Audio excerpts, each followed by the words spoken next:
आकाशवाणी भोपाल से प्रस्तुत हैं प्रादेशिक समाचार।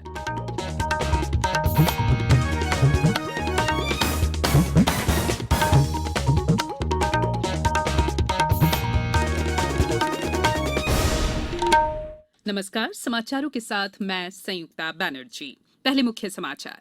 बजट सत्र कल से 1 फरवरी को पेश होगा केंद्रीय बजट। प्रधानमंत्री नरेंद्र मोदी ने राष्ट्र की सेवा में नेशनल कैडेट कोर की भूमिका को सराहा। राज्यपाल ने महिला उद्यमियों से किया आह्वान, दूरस्थ और पिछड़े अंचलों की महिलाओं के आर्थिक सशक्तिकरण में दे योगदान। और प्रदेश में शीतलहर जारी, आम जनजीवन हुआ प्रभावित। अब समाचार विस्तार से। संसद का बजट सत्र राष्ट्रपति रामनाथ कोविंद के संसद के दोनों सदनों की संयुक्त बैठक के संबोधन के साथ कल से शुरू हो रहा है। वर्ष 2021-22 का केंद्रीय बजट 1 फरवरी को पेश किया जाएगा। देश के इतिहास में पहली बार कागज रहित बजट प्रस्तुत किया जाएगा। कोविड महामारी को देखते हुए राज्यसभा की कार्यवाही सुबह 9 बजे से दिन में 2 बजे तक और लोकसभा की कार्यवाही शाम 4 बजे से रात्रि 9 बजे तक चलेगी।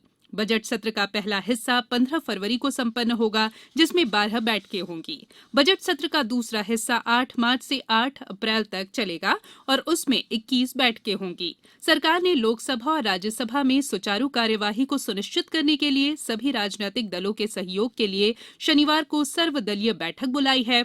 वहीं राज्यसभा के सभापति एम वेंकैया नायडू ने रविवार को उच्च सदन में सभी राजनीतिक दलों की बैठक बुलाई है। प्रधानमंत्री नरेंद्र मोदी ने राष्ट्र सेवा में राष्ट्रीय कैडेट कोर एनसीसी की भूमिका की सराहना की है। उन्होंने कहा कि कैडेट्स ने बाढ़ से लेकर सभी प्रकार की प्राकृतिक आपदाओं के दौरान लोगों की मदद की है। श्री मोदी ने कहा कि कोरोना काल के समय लाखों कैडेट्स ने देश भर में प्रशासन और समाज के साथ मिलकर काम किया। एनसीसी रैली को आज नई दिल्ली में संबोधित करते हुए प्रधानमंत्री ने कहा कि कोविड के दौरान लोगों द्वारा अपनी जिम्मेदारियां निभाने से देश ने इसके कारगर परिणाम देखे हैं और उनके प्रयासों से भारत इस महामारी से बेहतर ढंग से निपट सका है। बीते साल भारत ने दिखाया है कि वायरस हो या बॉर्डर की चुनौती, भारत अपनी रक्षा के लिए पूरी मजबूती से हर कदम उठाने में सक्षम है।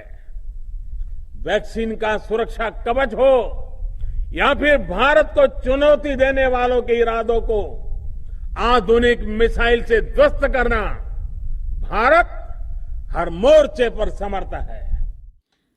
केंद्रीय महिला बाल विकास मंत्रालय द्वारा नारी शक्ति पुरस्कार के लिए ऑनलाइन आवेदन 31 जनवरी तक आमंत्रित किए गए हैं। वर्ष 2020 के लिए ये पुरस्कार अंतर्राष्ट्रीय महिला दिवस 8 मार्च को नई दिल्ली में दिए जाएंगे। नारी शक्ति पुरस्कार महिला बाल विकास मंत्रालय की एक पहल है। ये पुरस्कार व्यक्तियों और संस्थानों द्वारा समाज में महिलाओं के लिए महत्वपूर्ण और सकारात्मक बदलाव की दिशा में किए गए असाधारण योगदान के लिए दिया जाता है। इस साल 15 व्यक्तियों, संस्थानों, एनजीओ आदि को ये पुरस्कार दिया जाएगा। इसमें प्रशस्ति पत्र और 1 लाख रुपए दिए जाएंगे। पुरस्कारों की घोषणा 20 फरवरी तक की जाएगी। रीवा के समाजसेवी मुकेश सेंगल ने कोविड-19 के खिलाफ चलाए जा रहे जन आंदोलन का समर्थन करते हुए लोगों से जारी गाइडलाइन का पालन करने की अपील की है। मुझे लगता है कि हर व्यक्ति को एहतियात बरतना बिल्कुल अत्यावश्यक है। मास्क लगाएं, साबुन से हाथ धोएं, सैनिटाइज करें और सोशल डिस्टेंसिंग जरूर मेंटेन रखें, क्योंकि अभी टीका लगेगा भी तो हमारे 136 करोड़ देशवासियों में मुश्किल से 1% को भी अभी टीका नहीं लग पाएगा। इसका मतलब वायरस हमारे अभी समाज में पूरी तरह से किसी न किसी रूप में टहल रहा है। कोविड-19 से बचाव और सुरक्षित रहने के 3 उपाय। मास्क लगाएं, 2 गज दूरी है जरूरी, सुरक्षित दूरी रखें, हाथ और मुंह साफ रखें। ब्रेक के बाद बुलेटिन में एक बार फिर आपका स्वागत है। राज्यपाल आनंदीबेन पटेल ने महिला उद्यमियों का आह्वान किया है कि गरीब, दूरस्थ और पिछड़े अंचलों की महिलाओं के साथ जुड़े उनकी समस्याओं के समाधान में सहयोग करें। वे आज confederation of all India traders CAT की महिला विंग द्वारा सैनिटरी नैपकिन लॉन्चिंग कार्यक्रम को मुख्य अतिथि के रूप में ऑनलाइन राजभवन लखनऊ से संबोधित कर रही थी। उन्होंने कहा कि महिलाओं को जागरूक बनाने के प्रयास करें। वर्तमान युग नारी शक्ति का युग है। हर महिला आर्थिक रूप से सशक्त हो, इसके प्रयास किए जाएं। राज्यपाल श्रीमती पटेल ने कहा कि आर्थिक उन्नति के साथ ही सामाजिक दायित्वों को निभाना जरूरी है। सरकार के प्रयासों के साथ ही समाज को भी टीबी रोगियों के उपचार, विषम पारिवारिक परिस्थितियों से पीड़ित, पिछड़ी और गरीब महिलाओं की मदद करनी चाहिए।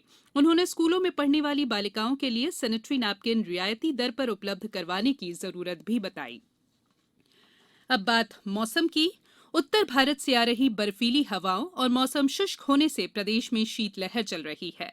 कई जिलों में कोल्ड डे है। मौसम विज्ञान के अनुसार कोल्ड डे के दौरान तापमान सामान्य से 5 डिग्री के आसपास रहता है। वातावरण में नमी की कमी से भी सर्दी का असर बढ़ गया है।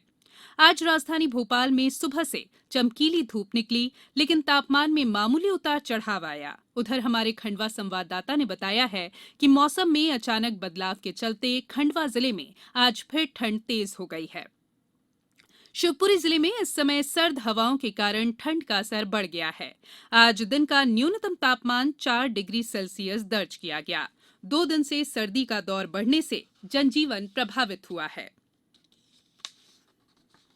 अब कुछ समाचार संक्षेप में।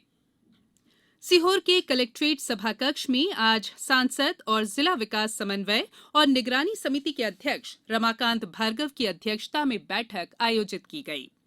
प्रदेश के राजस्व और परिवहन मंत्री गोविंद सिंह राजपूत द्वारा पुलिस परेड ग्राउंड छिंदवाड़ा में संपन्न 72वें गणतंत्र दिवस समारोह में उत्कृष्ट कार्य करने पर पशु चिकित्सा सेवा विभाग के 3 अधिकारियों और कर्मचारियों को प्रशस्ति पत्र प्रदान कर सम्मानित किया गया। खनिज साधन और श्रम विभाग मंत्री बृजेंद्र प्रताप सिंह ने अपने पन्ना प्रवास के दौरान गुनौर में अंतर जिला क्रिकेट प्रतियोगिता का शुभारंभ किया। मंदसौर जिला कलेक्टर मनोज पुष्प ने नगर पालिका प्रशासक का चार्ज आज ले लिया है। और टीकमगढ़ जिले में ग्रामीण आजीविका मिशन के सहयोग से सुरक्षा जवान और सुपरवाइजरों की भर्ती के लिए 1 से 4 फरवरी तक कैंप आयोजित होंगे। अंत में बुलेटिन के मुख्य समाचार एक बार फिर। बजट सत्र कल से 1 फरवरी को पेश होगा केंद्रीय बजट। प्रधानमंत्री नरेंद्र मोदी ने राष्ट्र की सेवा में नेशनल कैडेट कोर की भूमिका को सराहा। राज्यपाल ने महिला उद्यमियों से किया आह्वान, दूरस्थ और पिछड़े अंचलों की महिलाओं के आर्थिक सशक्तिकरण में दे योगदान। और प्रदेश में शीतलहर जारी, आम जनजीवन हुआ प्रभावित। इस बुलेटिन में फिलहाल इतना ही। बुलेटिन के अंत में एक अपील, हमेशा ध्यान रखें, मास्क और 2 गज की दूरी, हाथ धोना भी है जरूरी। नमस्कार।